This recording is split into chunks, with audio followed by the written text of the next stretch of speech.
Welcome to Gene and Mike do the New York Times crossword. Hi, I'm Jean. And I'm Mike. And today we are doing the crossword for Monday, July 13th, 2026. So, was this crossword as hot as the weather? I don't think anything was as hot as the weather here today in Northeast Wisconsin. Did this crossword make you break out in sweats? No, it did not. That's good. In fact, I did it under 5 minutes. Gasp. Yes. Wow. Yes. I'm impressed. Uh-huh. Were you doing that solo? Yes, I was. Okay, congratulations. Yes. And actually condolences because you didn't get to spend a lot of quality time with a crossword. Less than 5 minutes. Yeah. So, yeah, I just tore right through it. I did all right to start, but I got stuck somewhere, and I think I had a small mistake somewhere as well, but I was able to get through it. This was by Lynn Lempel, her 105th New York Times crossword. Oh, wow. You know, some episodes ago we talked about we postulated that Xword Info would have data on crossword constructors and how many they've solved. So I found it, and it turns out she is the second most prolific female constructor. For some reason, they keep track of gender of constructors, which is interesting. And at the top, it's mainly males. But as you go down, you get more and more women participating as well. So, but it's still mainly a male-dominated activity, it seems. But the third most prolific constructor was Elizabeth Gorski, who did 219. Wow. She hasn't been heard from since 2016. So, She must have retired. I mean, she started in 1995, but the most so the second most prolific and still publishing is Lynn. Someone else who we see a lot, David J. Kahn, he has just done his 192nd. So Lynn's got a ways to go to catch up with him. Yes. But I thought it was sort of interesting. So So who's the number one? Manny Nosowski, who has not published since 2010, but has published a total of 246. Wow. I know, pretty amazing. Yeah. So, all right. Well, this crossword by Lynn Lempel was great, I thought. It was a cute Monday. Very typical Monday. Right. But yeah, it had 4 themed clues and then the revealer. The answers to the themed clues were pretty straightforward. They were erector set, oral stage, iron curtain, and turboprop. And the revealer was 57 across, toys, or the ends of the theme clues. And the answer there was playthings, which are toys, but there are also playthings. And if you look at the end of each of the theme clues, you have set, stage, curtain, and prop. Yes. Those are definitely playthings. I like that. A pun in the revealer. Yeah. And yeah, very, very nicely done. Yeah. And this demonstrates once again why Lynn Lempel is the queen of Mondays. Yep. Very, very good. Yes. There were some other great clues in there. 2 down was martial art in which folks get their kicks. That was karate. That is correct. Yes. We had right next to that 3 down refrigerator, quaintly, icebox. Does anyone call it an icebox? So I'm thinking of starting a company now called What the Deuce Heating and Cooling. And we will install iceboxes. Okay. Would you buy from What the Deuce Heating and Cooling?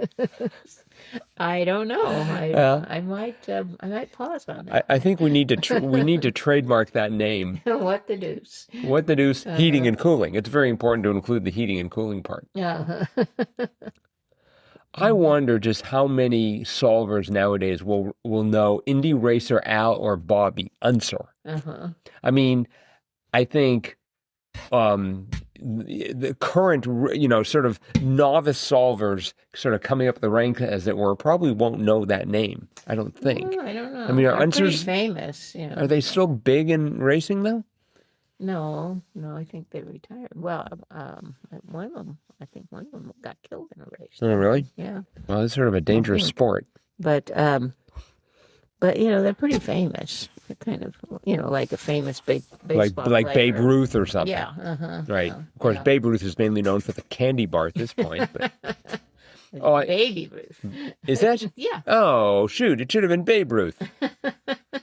I found where my mistake was 15 across, over the top enthusiasm. I went for manic as opposed to mania. Oh, yeah. And the tip off was 9 down, was successful in musical chairs.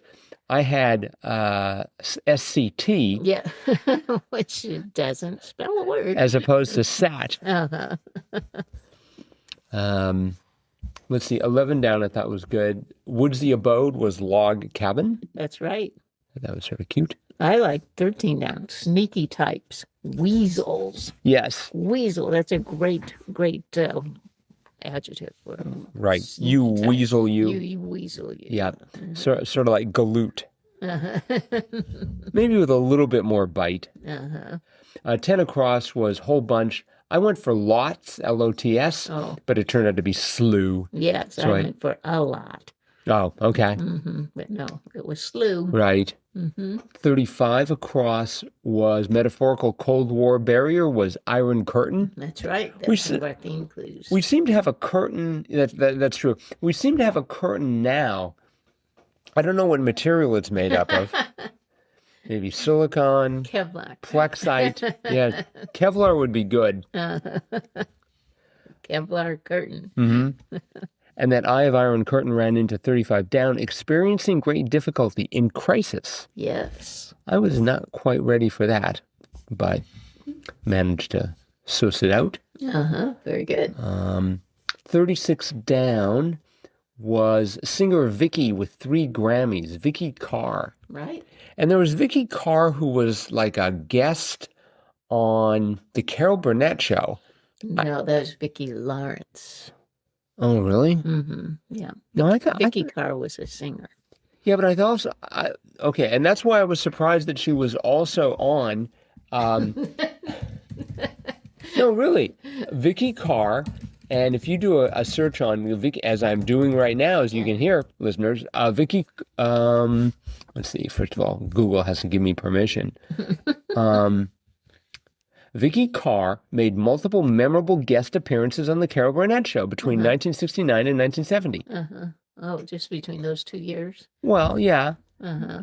She showcased her singing voice and participated in comedy skits. I would like to point out that this is an AI generated result. May make results. She may never have shown up on Carol Burnett. She may have been. Well, now look up Vicki Lawrence and Carol Burnett. Okay.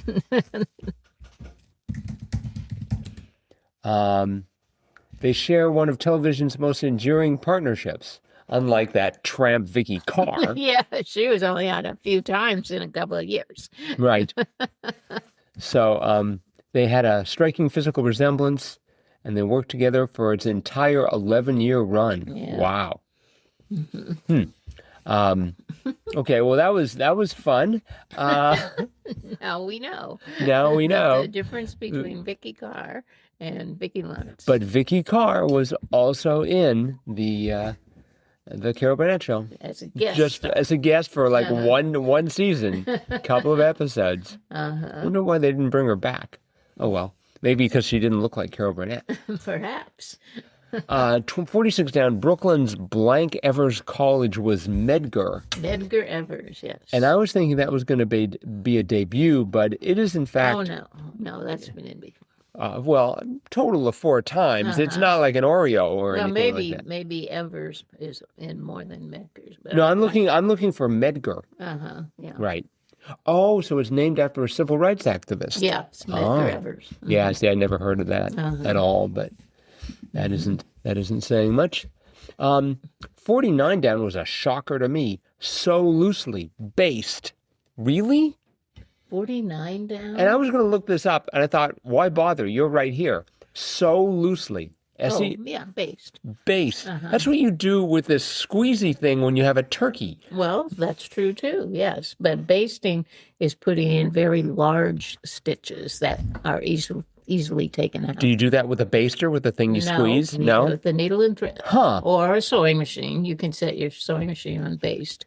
And you usually do it like if you're if you're not sure if it's going to fit, you'll baste in at the seam and then try it on and say, oh no, I could take that in another half inch. And then it's easy to take that basting stitch out and put in the actual seam a little farther out or a little farther in. Okay. Yeah. And no one ever gets the two confused and thinks, no. I need to do some sewing here. I need to baste, and they whip out the old baster. No. They don't do that. I don't think that happens. I bet it's happened. I don't think so. Too many people have ruined a perfectly good whatever it is they were sewing because they used the wrong equipment. Just because you haven't done it. Let's see. We had 57 down. Vietnamese soup with rice noodles was pho. We have seen that a lot. Yes, that's been kind of popular lately. It's really sort of hit its stride because it appeared once, like in, let's see here, it appeared twice in 1959 and then 1975, and then from 2015 on, it's appeared quite a few times. Huh, interesting. So, pho is... It's gone mainstream. I suppose it just had a small audience in the country where it originated. Is that Vietnam? And now, yes. And now you see it everywhere. Well, or maybe because somebody put it into some very popular word list. Oh, yeah. And it just sort of took off. Mm-hmm. Oh, yeah. The clue says Vietnamese soup. Right. Yeah. Mm-hmm. All right. Well, I think that is it for the crossword. Okay. Another fine effort by Lynn Lempel. Very good, Lynn. And being Monday, that means it's time for J'aime Catois. The Gene and Mike Crossword of the Week Award, where we peruse the crosswords of the previous week and pick out what we deem to be the very best. That's right. And this week, we picked... Thursday. We picked Thursday. By Brad and Nat Wigman. Mainly because it was almost impossible. And it was a fun challenge. Right. Read almost impossible. It was a very unique challenge. I don't know that I've ever seen this kind of tactic used with this many letters. But yes, all of the themed clues, in order to get the correct answer, you had to take out 4 of the letters, and those letters were all the same letter. So like 17 across, which was honey bunch, the answer was Stuttgart. And if you took out all the T's, you get sugar. So, and that was one of the more tame ones. My favorite was the last one, 60 across. It was the clue was Blank Beach, California, and the answer was Apia, Samoa. Right. And if you took out all of the A's, 4 of them, you got Pismo Beach. And the revealer was right in the middle of the puzzle, 38 across, which was renounced, or a phonetic hint to reading the answers to the themed clues. The answer to that was foregone, or you could say 4 gone, meaning 4 letters gone, then will get you the right answer. Well, the one that I got it on, because it was so obvious, the 4 letters, 25 across, was afternoon socials, and it was tell-alls. And you saw all those L's there, on either side of that A, there were 2 L's, so lots of L's in a very short answer. You take them all out, and you get T's, right, which are afternoon socials. So that's the one that tipped it for me. But anyway, it was a great puzzle. Yes, indeed. All right. So this was by, as you say, Brad and Nat Wigman. Well done, gentlemen. If you feel so inclined, drop us a line, crosswordpodcast@icloud.com. Include shirt sizes. I guess it's a collaboration, so it's going to cost us 2 T-shirts here. 2 T-shirts, 2 swag bags. Oh, 2 swag bags. Whoa. 2 certificates. That's the advantage of doing things with a team. Again, include a shipping address as well, and we will have 2 swag bags making its way towards you in no time at all. That is right. And if anyone else wants to get a hold of us, you can do so, crosswordpodcast@icloud.com, or click on the Send Fan Mail link.